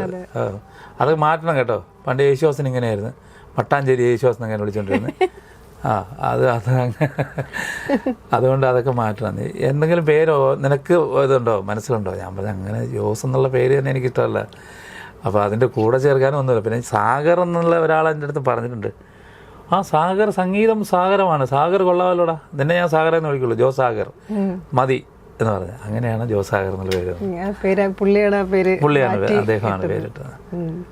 ഇപ്പോൾ അവാർഡ്സിനെ കുറിച്ച് പറയുകയാണെങ്കിൽ എനിക്ക് തോന്നുന്നു പ്രേക്ഷകരുടെ അംഗീകാരം തന്നെയാണ് ഏറ്റവും വലിയ അവാർഡ്. തീർച്ചയായിട്ടും അത് തന്നെയാണ് അവർ പറയുന്ന ആ ഒരു എന്താ പറയുക. അത് ഇപ്പോൾ ഗാനമേള വേദിയിൽ അപ്പം തന്നെ നമുക്ക് കിട്ടുമല്ലോ. കൂവലായാലും കൈയടിയായാലും ഇഷ്ടപ്പെട്ടില്ലെങ്കിൽ അവർ കൂവും. അവാർഡ്സുകൾ ഇപ്പോൾ എത്ര? അവാർഡ്സുകൾ state award 2 national award light മ്യൂസിക്കിന് 1990 പിന്നെ 17-18 ഈ സ്റ്റേറ്റ് അവാർഡ് മികച്ച ഗായകൻ സംഗീത അക്കാദമിയുടെയാണ്. ഇപ്പം ഈ വർഷം 2024-25 അത് കിട്ടിയിട്ടില്ല ഇതുവരെ. അവർ ഡിക്ലെയർ ചെയ്തതേ ഉള്ളൂ. അങ്ങനെ ഇതേ ഉള്ളൂ, ബാക്കിയല്ലാതെ. ഇപ്പൊ ഗാനമേളയെ കുറിച്ച് പറഞ്ഞല്ലോ, കൂവലിനെ കുറിച്ചൊക്കെ പറഞ്ഞു. അപ്പൊ ലിറിക്സ് തെറ്റിയിട്ട് എവിടെയെങ്കിലൊക്കെ എന്തെങ്കിലും അങ്ങനെ വല്ല അനുഭവങ്ങളോ ഓർമ്മകളുണ്ടോ? സ്വാഭാവികമായിട്ട് പാട്ടുകാർക്ക് സംഭവിച്ചു പോകുന്നതാണ്, അതുകൊണ്ടാവാറുള്ളതാണ്. പിന്നെ എന്താ പറയുക, അങ്ങനെ നമ്മൾ പിന്നെ ഈ വളരെ കോൺസെൻട്രേറ്റ് ചെയ്ത് പാടുന്നോണ്ട് അങ്ങനെ ഉണ്ടാവാറില്ല. ലിറിക്ക് തെറ്റാ, റിയാക്ഷൻ കിട്ടണോണ്ട്. അല്ല, അത് ഈ വെള്ളിയൊക്കെ അടിക്കുമ്പോഴാണ് ഈ കൂവല്. പിന്നെ ജനത്തിന് അത്യാവശ്യം ഒരു പ്രൊഫഷണലി സിംഗർ ആണെന്ന് അവർക്ക് മനസ്സിലാകും. കാര്യം ഓർക്കസ്ട്രക്കാരുടെ കുറ്റം കൊണ്ട് നമ്മൾ ഞാനൊരു സ്റ്റേജിൽ ഈ പാട്ട് പാടുക, അപ്പോൾ അന്ന് കീബോർഡും കമ്പോസറും നമ്മൾ സിങ്ക് ആവണമല്ലോ. ഇത് സിങ്ക് ആവില്ല. പകുതി അത് പല്ലവി തന്നെ പകുതി ആയപ്പോൾ അതങ്ങ് കട്ടായി. ഞാൻ ഇങ്ങനെ നിൽക്കുക, കുറേ 2 പ്രാവശ്യം പറ്റി. 3ാമതായപ്പോഴത്തേക്ക് ഓഡിയൻസിൽ നിന്ന്, ചേട്ടാ അവിടെ പുറകിലങ്ങനെ പോയി ചേട്ടാ, അവന്മാരാദ്യം ശരിയാക്കട്ടെ. അത് ജനത്തിനറിയാം, മനസ്സിലായില്ലേ ഇതെന്താണ് ആ മിസ്റ്റേക്കാണെന്ന്. അങ്ങനെയൊക്കെ വരുമ്പോൾ ഇതേ ഉള്ളൂ. അല്ല, ലിറിക്കൊന്നും തെറ്റിയിട്ടില്ല, അങ്ങനെ ഇതുവരെ തെറ്റിയിട്ടില്ല. ഏറ്റവും കൂടുതൽ കേൾക്കണ പാട്ടുകൾ എങ്ങനെ, പഴയ പാട്ടുകളാണോ അതോ എല്ലാം കേൾക്കും? ന്യൂജൻ പിള്ളേരുടെ ഒക്കെ പാട്ടുകളുണ്ട്. ന്യൂജൻ പിള്ളേരുടെ പാട്ടുകൾ ഇപ്പം ആരെയും തിരിച്ചറിയാൻ പറ്റുന്നില്ലെന്നൊരു വിഷമേ ഉള്ളു. ഒരു സിംഗറിനെ ഇപ്പം അത് എനിക്ക് തോന്നുന്നു വേണുചേട്ടൻ വരെയുള്ള മധു, അതുപോലെ ബിജുവേട്ടൻ, അങ്ങനെയുള്ളവരൊക്കെ ഉള്ളൂ. അത് കഴിഞ്ഞ പിന്നെ സിംഗേഴ്സ് എന്ന് പറഞ്ഞാൽ അങ്ങനെ ആരെയും തിരിച്ചറിയും. ഇപ്പം എല്ലാം ഒരേപോലെ തോന്നുന്നു പാടുന്ന പാട്ടുകളല്ലേ. ഉണ്ട്. പിന്നെ ഇപ്പോഴത്തെ പ്ലാറ്റ്ഫോം ഐഡിയ സ്റ്റാർ സിംഗറൊക്കെ വന്നപ്പോൾ വലിയ എന്നാൽ ഇതിൻ്റെ സ്റ്റാർ സിംഗറിലെ എന്താ പറയുക, ആദ്യത്തെ കോമ്പറ്റീഷൻ എന്ന് പറയുന്നത് വോയിസ് ഓഫ് ദ വീക്കാണ്. അതില് വിന്നറായിരുന്നു 97 വോയിസ് ഓഫ് ദ വീക്കിൽ വിന്നറായിരുന്നു. അന്ന് ഇത്രയും പ്രതിഫലമൊന്നുമില്ല. ഹരിമുരളീരവം. ചേട്ടന്റെ ഒക്കെ റേഞ്ച് ഹൈ ആണ്. അന്നത് ഇറങ്ങിയ സമയമായിരുന്നു. അന്ന് ശരിക്കും പറഞ്ഞാൽ ഞാൻ പിന്നീട് അറിഞ്ഞാണത്. അന്ന് ഇവർ മണിച്ചേട്ടനും നാദിർ ഷേഖ അതുപോലെ ഇവരെല്ലാം കൂടി ചേർന്നൊരു ഗാനമേള ഉള്ളത്. അപ്പോൾ അതിൽ ഫീമെയിൽ വോയിസ് എന്ന് പറഞ്ഞാൽ തിരുവനന്തപുരത്തുകാരിയാണ് പ്രീത എന്ന് പറഞ്ഞ കാര്യം. അനിത പ്രീത 2 പേരുണ്ട്. അതിൽ പ്രീത ചേച്ചിയാണ് അവരുടെ ഫീമെയിൽ സിംഗർ. അപ്പം ഈ പ്രീത ചേച്ചി എൻ്റെ അടുത്ത് ജോസിൻ്റെ വലിയ ഫാനാണ് മണിച്ചേട്ടൻ എന്ന് പറഞ്ഞു. ഞാൻ ചാന്താ ഈ വോയിസ് ഓഫ് ദ വീക്ക് കാണും. പുള്ളിക്ക് ഈ ഫൈനലിൽ ഞങ്ങൾക്ക് പ്രോഗ്രാം ഹൈദരാബാദാണ്, ഞങ്ങൾ റൂമിലുണ്ട്. മണിച്ചേട്ടൻ റെഡിയായി പറഞ്ഞില്ല, ഞാൻ 7 മണി കഴിഞ്ഞിട്ടേ ഞാൻ വരുള്ളൂ. നമ്മുടെ തടിയൻ ചെറുക്കനുണ്ട്, അവൻ്റെ ഒരു പാട്ട് കേൾക്കണം. അതെന്ന് വെച്ചാൽ അന്ന് ഇത്രയും വണ്ണമില്ലെങ്കിലും അന്നും ബൾക്കി ബോഡിയാണ്. അപ്പം അവൻ്റെ പാട്ട് അങ്ങ് ഇത് വിന്നറായെന്ന് പറഞ്ഞപ്പോൾ ഭയങ്കര കൈഡിയാണെന്ന് റൂമിൽ കിടന്ന്. എന്നിട്ടാണ് പിന്നെ പ്രോഗ്രാമിന് പോയത്. അത് പിന്നീടാണ് ഞാൻ അറിയുന്നത്. പക്ഷേ പിന്നീട് ഞങ്ങളൊരു വേദിയിൽ ഒരുമിച്ച് പാടിയിട്ടുണ്ട്. അന്നൊന്നും ഇത് പറഞ്ഞൊന്നുമില്ല ഞാൻ. ഇപ്പം എന്താ പറയാ, വോയിസിന് എന്തെങ്കിലും? വോയിസിന് പാട്ടുകാരെന്ന് പറയുമ്പോൾ പൊതുവേ ത്രോട്ടിന് ഒരുപാട് എന്താ പറയുക ഇത് ഞാനങ്ങനെയൊന്നും ശ്രദ്ധിക്കാറില്ല. ചിലപ്പോൾ തണുപ്പൊക്കെ ചിലപ്പോൾ ഞാൻ കുടിക്കും. അതെ, തണുപ്പെന്ന് പറഞ്ഞാൽ ഈ നല്ല ചൂട് വിയർക്കുമ്പോഴത്തേക്ക് ഈ സോഡ നാരങ്ങ വെള്ളം ഒക്കെ വാങ്ങിച്ച് ഞാൻ കുടിക്കും. നല്ല ചില്ല് സോഡയൊക്കെ ആയിരിക്കും കുടിക്കുന്നത്. അങ്ങനെയേ ഉള്ളൂ. അത് വീട്ടിൽ ആണെങ്കിൽ ചിലപ്പോൾ സോഡ വാങ്ങിച്ചുകൊണ്ട് പോയി ഫ്രിഡ്ജിനകത്ത് വെച്ചിട്ട് രാവിലെ എഴുന്നേറ്റ് കുടിക്കുന്ന ശീലം ഉണ്ടായിരുന്നു പണ്ട്. അത് പക്ഷേ എനിക്ക് അങ്ങനെ അത് പ്രശ്നമായിട്ട് വന്നിട്ടില്ല. പക്ഷേ ഇപ്പോൾ എൻ്റെ 2-3 ആഴ്ചയായി എനിക്ക് ചെറിയൊരു തോട്ട് പ്രശ്നം വന്നു. ഇത് വെച്ചുകൊണ്ട് പാടുകയാണ്, അതാണ് പ്രശ്നം വരുന്നത്. അപ്പോൾ വോക്കൽ കോഡ് ശരിക്കും വൈബ്രേറ്റ് ചെയ്തുകൊണ്ടിരിക്കുക. അപ്പോൾ അതിനനുസരിച്ച് ചിലപ്പോൾ മുറിയും. അങ്ങനെ ഇൻഫെക്ഷൻ ആയതാണെന്ന് തോന്നുന്നു. ഞാൻ ആൻറ്റിബയോട്ടിക് കഴിച്ചിട്ട് മാറിയില്ല. ഇപ്പോൾ ആയുർവേദ മെഡിസിൻ ചെയ്തുകൊണ്ടിരിക്കുകയാണ്. എൻ്റെ ഒരു ഫ്രണ്ട് ഡോക്ടറെ കുറിച്ച് തന്നെ. അത് അങ്ങനെ ത്രോട്ട് അങ്ങനെ അടഞ്ഞിട്ടൊക്കെ ഉണ്ട് കേട്ടോ. ഈ വിയർപ്പ് തല വിയർത്ത് കഴിഞ്ഞാൽ ചില സമയത്ത് എനിക്ക് പണി കിട്ടാറുണ്ട്. സ്റ്റുഡിയോകളിലൊക്കെ ചില സമയത്ത് AC ഇല്ലെന്നുണ്ടെങ്കിൽ വലിയ പാടാണ്. എനിക്ക് സെൻട്രലൈസ്ഡ് AC എപ്പോഴും എന്ന് കഴിഞ്ഞാൽ നല്ല ക്ലീൻ ആയിരിക്കും. ഫുഡിന്റെ കാര്യം എങ്ങനെയാ? ഫുഡും അതുപോലെ തന്നെയാണല്ലോ. ഫുഡ് അങ്ങനെയൊന്നുമില്ല. അങ്ങനെ ഒന്നിനോടും എനിക്ക് അങ്ങനെ ഇതൊന്നുമില്ല. അങ്ങനെ പ്രത്യേകത. ഈ പാട്ടല്ലാണ്ട് വേറെ എന്തെങ്കിലും ഇൻസ്ട്രുമെന്റ് ഒക്കെ വായിക്കും? ഇൻസ്ട്രുമെന്റ് ഇഷ്ടമാണ്, വായിക്കാറില്ല. വെസ്റ്റേൺ പിന്നെ ഇപ്പോൾ നമ്മുടെ പിയാനോസ്, അപ്പം യാനിയുടെയൊക്കെ പ്രോഗ്രാംസ്, ഇതൊക്കെ ഭയങ്കര ഇഷ്ടമാണ്. അല്ല വായിക്കത്തില്ല, കാണാറുണ്ട്. അല്ല പാട്ട് പഠിച്ചിട്ടില്ലെങ്കിലും ഇത് നമുക്ക് നോക്കി പഠിക്കാനുള്ള ഉണ്ട്. അത് ട്രൈ ചെയ്തിട്ടില്ല. പിന്നെ തബലയൊക്കെ വായിക്കും. മൃദംഗമായിരുന്നു എൻ്റെ സബ്, പക്ഷേ അത് ട്രൈ ചെയ്തിട്ടില്ല അങ്ങനെ. ദാസേട്ടന്റെ കൂടെ പാടിയിട്ടുള്ള ബോംബെ മിഠായി എന്നുള്ള ആ പാട്ടിന്റെ ഒരു 4 വരി. അത് റഫീഖ് അഹമ്മദ് സാറിന്റെ വരികളാണ്. ഹിമഗിരിമാറിൽ നദിയിഴപ്പാകി പുലരൊളിയാകും കതിരൊളിയേതോ ഉദയാദ്രിയേതോ ഗീതമായി ഉഷസതിലാളും ഗാനമായി ഉദയാദ്രിയേതോ ഗീതമായി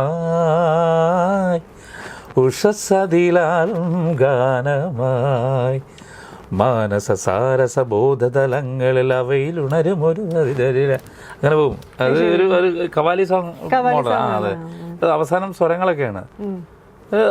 അതിരുകൾ മാറുമൊരറിവായി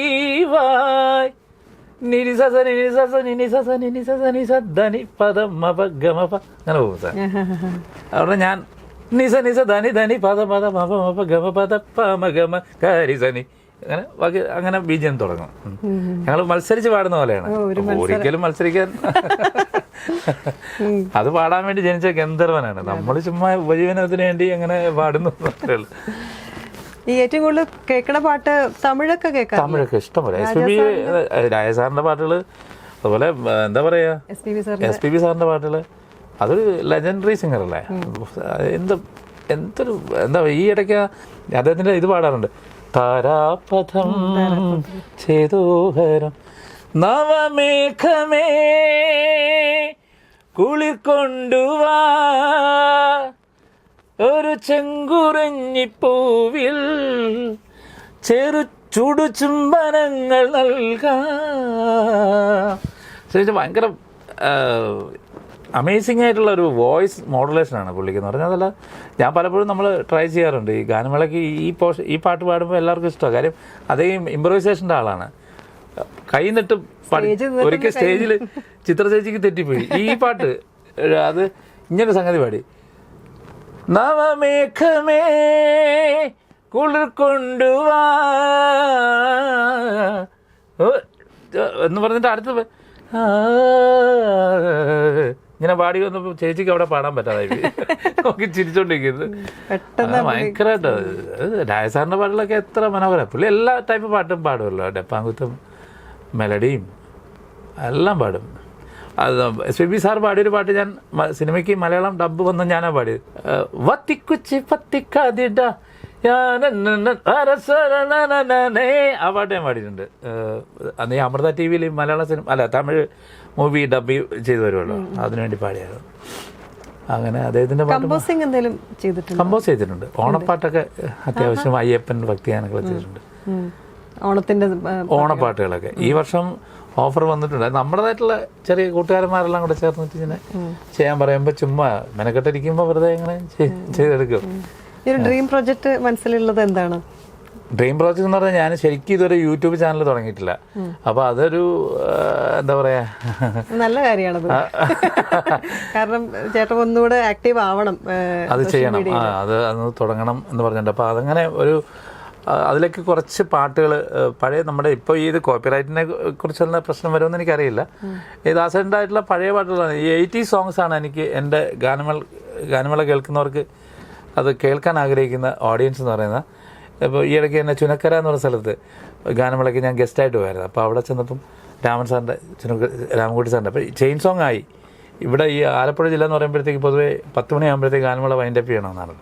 അപ്പോൾ ഞാൻ ചെയിൻ സോങ് പാടാൻ എല്ലാവരും വന്നിരിക്കും. അപ്പോൾ ഞാൻ പറഞ്ഞു, പോലീസുകാരെക്കുറിച്ച് കുറേയൊക്കെ പൊക്കി പറഞ്ഞിട്ട് ഞാൻ പറഞ്ഞു, ഞങ്ങളുടെ നാട്ടിലൊന്നും ഇതില്ല, 10 മണിക്ക് ശേഷമേ ഗാനമേള തുടങ്ങുകയുള്ളൂ. ഇത് പക്ഷേ ഇവിടെ ഇങ്ങനെ എന്തായാലും അത് അവരുടെ അനുസരിച്ചേ പറ്റുള്ളൂ. അപ്പോൾ നമ്മൾ ചെയിൻ സോങ് പാടുകയാണ്. പക്ഷേ അതിന് മുമ്പ് ഈ ചുനക്കര എന്ന് പറയുന്ന സ്ഥലം പെട്ടെന്ന് ഓർമ്മ വരുന്ന ചുനക്കര രാമൻകുട്ടി സാറിന് അദ്ദേഹത്തിൻ്റെ ഒരു 4 വരിയെങ്കിലും പാടാതെ പോകുന്നത് ശരിയല്ല എന്ന് പറഞ്ഞാൽ, നിഴലും പൂനിലാവുമായി ചാരേ വന്നു ശശികല, മഴവില്ലിൻ അഴകായി ഒരു നാളിൽ വരവായി 7 സ്വരങ്ങൾ പാടാൻ വന്നു ഗായകൻ, ദേവദാരു പൂത്തു എൻ മനസ്സിൻ താഴ്വരയിൽ, നിതാന്തമായി തെളിമാനം പൂത്ത നിശീതിനിയിൽ, ദേവദാരു പൂത്തു എൻ മനസ്സിൻ താഴ്വരയിൽ. ഇത് പാടിയപ്പോൾ സത്യം പറഞ്ഞാൽ ഓഡിയൻസ് ഭയങ്കരമായിട്ട് കൈയടിച്ചു. എന്നുവെച്ചാൽ അവരത്രയും ഡാൻസ് ചെയ്ത് നിൽക്കാൻ വേണ്ടി ഡാൻസ് കളിച്ചൊന്നും ആൾക്കാർ അവിടെ സൈലന്റ് ആയി. അതുപോലെ ശ്യാം സാർ എന്ന് പറഞ്ഞ സംഗീത സംവിധാനം വലിയൊരു ഫാനാണ് ഞാൻ. പിള്ളേരെ കാണാൻ വേണ്ടി ഞാൻ ഇടയ്ക്ക് ചെന്നൈയിൽ പോയി. അദ്ദേഹത്തിന് നൈറ്റ് ഉണ്ടായിരുന്നു അവിടെ. ഞാൻ പാടാൻ 2 പാട്ട്, ഒന്ന് വൈശാഖസന്ധ്യയും പിന്നെ രതിലയം ലയന, ആ പാട്ട് ഞാനും ലതീ ടീച്ചറും കൂടെ പാടിയായിരുന്നു. ശ്യാം സാർ ഉണ്ടായിരുന്നു ലൈവില് കേൾക്കാൻ. സാറിന്റെ വീട്ടിൽ പോയി ഞങ്ങൾ തലേദിവസം പോയി കണ്ടായിരുന്നു. ഞാനും കൃഷ്ണേന്ദ്രൻ ചേട്ടൻ, ലതീ ടീച്ചർ, അങ്ങനെ ഞങ്ങളെല്ലാം കൂടെ പോയി കണ്ടായിരുന്നു. ഫോട്ടോയൊക്കെ എടുത്തത്. ഭയങ്കര പുള്ളിയുടെ ബിഗ് ഫാനാണ് ഞാൻ. ഒരു ചാനലിൽ ജയ് ഹിന്ദ് ചാനലിലൊരു പ്രോഗ്രാം ഉണ്ടായിരുന്നു. അന്ന് ഈ സംഗീത സംവിധായകരുടെ പാട്ടുകൾ അവതരിപ്പിക്കും. അപ്പോൾ ചിലപ്പോൾ അവരും കൂടെ വന്നിരിക്കും. അങ്ങനെയുള്ളതിൽ ഞാൻ ശ്യാം സാറിൻ്റെ പാട്ടുകൾ കുറേ നല്ല പാട്ടുകൾ പാടാൻ പറ്റി. പാതിര തരമേ, ആ പാട്ട്, ദേവദാരു പൂത്തു, ഓർമ്മതൻ വാസന്ത നന്ദനത്തൊപ്പിൽ, പിന്നെ വൈശാഖസന്ധി, അങ്ങനെ കുറേ നല്ല രസമല്ലേ പുള്ളിയുടെ ഒരു ഭയങ്കര നൊസ്റ്റാൾജിയുള്ള പാട്ടുകൾ. ഇപ്പൊ കേട്ടാലും മതി. ഞാനിപ്പോ അടുത്ത ഗാനമേളയ്ക്ക് പാടാൻ എടുത്തു വെച്ചിരിക്കുന്ന പാട്ടൊന്ന്, ഹൃദയം കൊണ്ടെഴുതുന്ന കവിത, പ്രണയാമൃതം അതിൻ ഭാഷ, ഉഗ്രം വരികൾ, നല്ല കമ്പോസിങ്. അങ്ങനെ അപ്പം അതുപോലെ മറ്റേ ലവ് സ്റ്റോറിയിലെ പാട്ട് എടുത്ത് വെച്ചിട്ടുണ്ട് ഡുവറ്റ് പാടാൻ. സ്നേഹം പൂത്തുലഞ്ഞ് ഒന്നായി ഇന്ന് ആടിടുന്നല്ലോ, കേട്ടിട്ടുണ്ടോ പാട്ട്? I love you, I love you, I love you, I love you. ദാസനൊക്കെ പറഞ്ഞിരിക്കുന്നത് കേൾക്കുമ്പോൾ നമുക്ക് എന്തായാലും രവീന്ദ്രൻ സാറാണല്ലോ അപ്പം പേര് മാറ്റി ഉള്ളത്. അപ്പൊ സാറിന്റെ ഒരു ട്രിബ്യൂട്ട് ആയിട്ട് നമുക്ക് 4 വരി. എന്തായാലും ഞാൻ അതിൻ്റെ ഒരു എനിക്ക് ഇഷ്ടപ്പെട്ട പാട്ട് തമ്പി സാറിൻ്റെ യുവജനോത്സവം എന്ന ചിത്രത്തിന് വേണ്ടി തമ്പി സാർ തന്നെ എഴുതി മാഷ് കമ്പോസ് ചെയ്ത ഇന്നും എൻ്റെ കണ്ണുനീരിൽ, അത് പാടാം. Super song. ഇന്നും എൻ്റെ കണ്ണുനീരിൽ നിന്നോർമ്മ പുഞ്ചിരിച്ചു, ഇന്നും എൻ്റെ കണ്ണുനീരിൽ നിന്നോർമ്മ പുഞ്ചിരിച്ചു, ഈറൻമുകിൽ മാലകളിൽ ഇന്ദ്രധനുസ് എന്ന പോലെ, ഇന്നും എൻ്റെ കണ്ണുനീരിൽ നിന്നോർമ്മ പുഞ്ചിരിച്ചു, സ്വർണ്ണമല്ലി നൃത്തമാടും നാളെയും ഈ പൂവനത്തിൽ തെന്നൽ കൈ ചേർത്തു വയ്ക്കും പൂക്കൂന പൊൻപണം പോൽ നിൻ പ്രണയപ്പൂ കനിഞ്ഞ് പൂമ്പൊടികൾ ചിറകിലേന്തി എൻ്റെ ഗാനപ്പൂത്തുമ്പികൾ നിന്നധരം തേടി വരും ഇന്നും എൻ്റെ കണ്ണുനീരിൽ നിന്നോർമ്മ പുഞ്ചിരിച്ചു. നല്ലൊരു ചോയ്സ് ആയിരുന്നു ആ പാട്ട്. എനിക്കിതിനാ വിഷ്വൽസ് ഇങ്ങനെ കണ്ടുകൊണ്ടിരിക്കുകയായിരുന്നു ആ സ്റ്റേജിൽ കയറുന്നിട്ട്. അതെ പാടുന്നത്. പക്ഷെ എനിക്ക് കാണാതെ അറിയാവുന്ന ഒറ്റ പാട്ട് ഇതാണ്. അല്ല ചോദിച്ചാൽ ഒന്നിലും മൊബൈൽ എടുത്ത് പാടേണ്ടി വരും. അതേപോലെ ബിച്ചു തിരുമല സാറിന്റെ കൂടെ വർക്ക് ചെയ്തിട്ടുണ്ട് കുറെ കാര്യം. ബിച്ചുവേട്ടൻ്റെ കുറെ കാലഘട്ടത്തിൽ അദ്ദേഹം ഹോട്ടലിൽ ഊണ് കഴിക്കാൻ പോകുമ്പോഴേക്കും എന്നെ കൂടെ വിളിച്ചുകൊണ്ട് പോകും. അവിടെ ഇരിക്കും, പുള്ളിയുടെ കൂടെ ഇരിക്കും. പിന്നെ അദ്ദേഹത്തിൻ്റെ ഒരു പാട്ടുകൾ പലതും ആൽബം സോങ് ക്രിസ്ത്യൻ ഡിവോഷണൽ പാടിയിട്ടുണ്ട്. അദ്ദേഹം എഴുതിയത് അജി സർസ് എന്ന് പറഞ്ഞൊരു സംഗീത സംവിധായകൻ്റെ കീഴിൽ പാട്ട് ഇറക്കിയിട്ടുണ്ട്. പിന്നെ ആ സമയത്തൊക്കെ അദ്ദേഹത്തിൻ്റെ ഒരു പ്രോഗ്രാം തന്നെ ചെയ്തിട്ടുണ്ട്. പാവാട വേണം അങ്ങനെയുള്ള കുറേ പാട്ടുകൾ. അന്ന് എനിക്ക് പാടിയതിൽ ഇഷ്ടപ്പെട്ട പാട്ട് പ്രണയ സരോവരത്തീരം പണ്ടൊരു പ്രദോഷ സന്ധ്യാ നേരം പ്രകാശവലയമണിഞ്ഞൊരു സുന്ദരി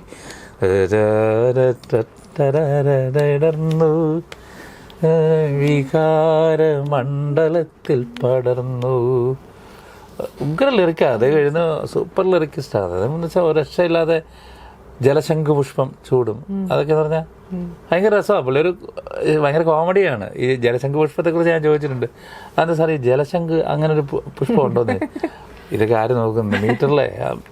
ഉദാഹരണം ഭയങ്കര ഫാസ്റ്റായി. ഗിരീഷ് ഏട്ടൻ വരുന്നതിന് മുമ്പ് ഇത്ര ഫാസ്റ്റായിട്ട് ലിറിക്ക് എഴുതിക്കൊണ്ടിരുന്ന ബിച്ചു ഏട്ടനാണ് അല്ലേ. അത് എന്ന് വെച്ചാൽ ഭയങ്കര രസമാണ്. അത് ഈ പടകാളിച്ചൻ്റെ ചെങ്കരിപോക്കിൽ അതൊക്കെ എന്ന് വെച്ചാൽ ഭയങ്കര ഫാസ്റ്റായിട്ടായിരുന്നത്.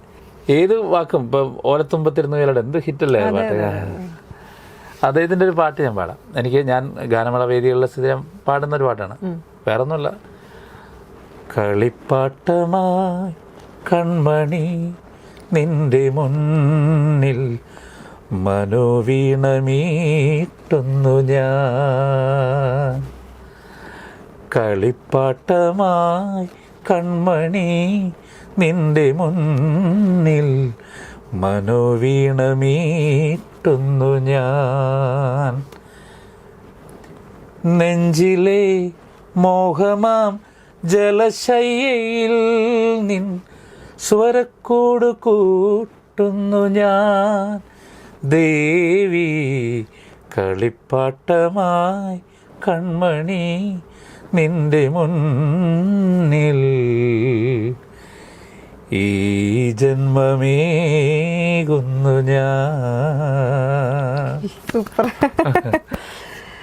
അപ്പൊ എന്താണ് നമ്മുടെ സമയം ഇപ്പൊ ഏതാണ്ട് കഴിയാൻ. ഒരുപാട് കാര്യങ്ങൾ സംസാരിച്ചിട്ട് ഒരുപാട് പാട്ടുകൾ പാടി തന്നു. അപ്പൊ ഇനിയുള്ള ചേട്ടൻ എന്താണെങ്കിലും യൂട്യൂബ് വേഗം തുടങ്ങുമെന്ന് പ്രതീക്ഷിക്കുന്നു അല്ലെ. ചേട്ടൻ പാടിയ പാട്ടുകളൊക്കെ നമ്മൾ ഈ യൂട്യൂബിലൂടെയും അല്ലെ കുറച്ചും കൂടെ ജനങ്ങളെ റീച്ചിലെത്തട്ടെ. അപ്പൊ ഓൾ ദി ബെസ്റ്റ് എല്ലാ സോങ്സിനും എല്ലാ പുതിയ അപ്കമിങ് പ്രൊജക്ട്സിനും. Thank you so much. കാര്യം പ്രത്യേകിച്ച് ഈ ഒരു ചാനലിനോട് എൻ്റെ എല്ലാവിധ നന്ദിയും രേഖപ്പെടുത്തുന്നു.